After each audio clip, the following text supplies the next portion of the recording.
Hello बच्चों, स्वागत है आपको मैथमेटिक्स एनालिसिस 2.0 में। वीडियो को हमेशा पूरा वॉच कीजिए ताकि आपको अच्छा समझ में आए। आज हम लोग क्लास 7th के हिंदी का चैप्टर नंबर 6 का क्वेश्चन आंसर करने जा रहे हैं, गंगा स्तुति का। आइए हम लोग क्वेश्चन आंसर पे चलते हैं।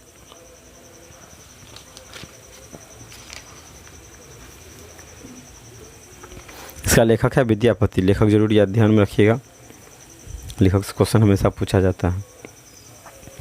गंगा स्तुति कविता के कवि कौन थे? अभी तुरंत बोले थे इसका कवि कौन थे? विद्यापति। इसका कवि कौन थे? विद्यापति। आइए हम लोग चलते इसका क्वेश्चन आंसर पे। पहला का आंसर आपको विद्यापति हुआ। क्वेश्चन नंबर दूसरा कह रहा है, गंगा के किनारे को छोड़ते समय कवि के आँखों से आंसू क्यों बह रहे थे?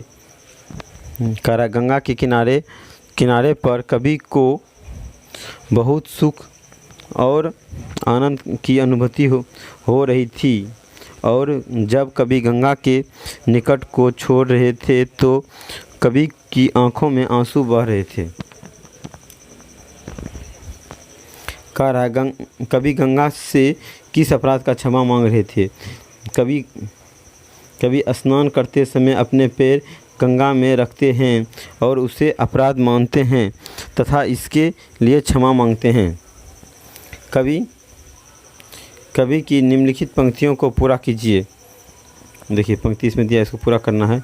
कह रहा है कि करब जाप तप जोग होई जन्म कृतार्थ एक ही सामने भलई विद्यापति समुद्र दो ही अंतकाल जानू विषय ही मोही।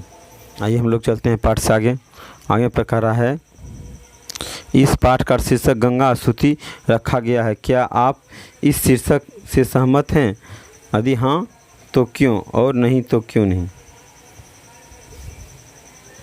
कह रहा इस पाठ का शीर्षक गंगा स्तुति से मैं पूर्णतः सहमत हूँ, क्योंकि कवि विद्यापति इस पूरी कविता में गंगा जी के गुणगान कर रहे हैं और गंगा जी से क्षमा की प्रार्थना कर रहे हैं।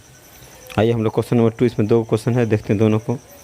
कह रहा है गंगा के अतिरिक्त अन्य नदियाँ भी हमारे जीवन के लिए उपयोगी है। इन नदियों का हमारे दैनिक जीवन पर क्या महत्व पड़ता है, उल्लेख कीजिए। इसका कह रहा है गंगा के अतिरिक्त अन्य नदियों भी हमारे जीवन के लिए उपयोगी है।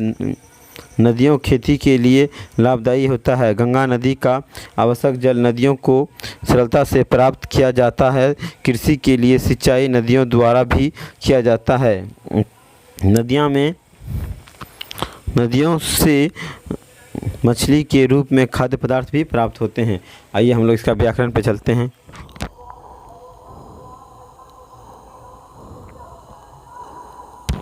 कह रहा है निम्नलिखित शब्दों के पर्यायवाची शब्द लिखिए। आइए देखते हैं इसका व्याकरण।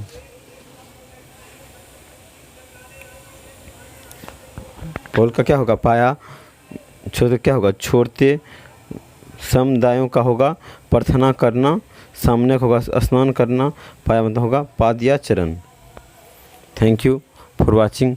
वीडियो को लाइक और सब्सक्राइब चैनल को कीजिए ताकि हम भी मोटिव हो के लिए आपके लिए अच्छे वीडियो लाएं। Thank you for watching.